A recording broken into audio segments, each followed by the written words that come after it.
Welcome to the Salmon Runs YouTube. Enjoy the video. You begin by assembling essentials. This saves time later.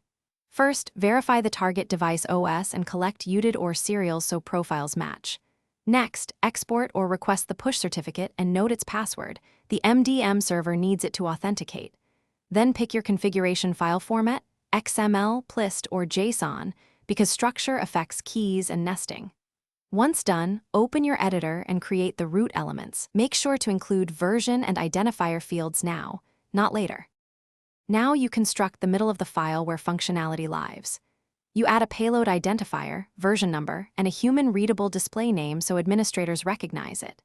Then insert the necessary payloads, restrictions, Wi-Fi, VPN, certificates, each with mandatory keys and proper data types. Booleans must be true or false, arrays as lists.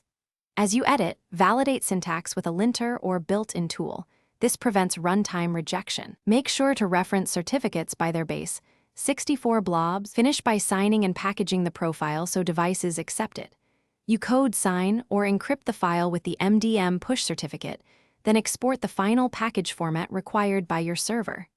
Upload the profile, assign it to a small device group, and test a full install.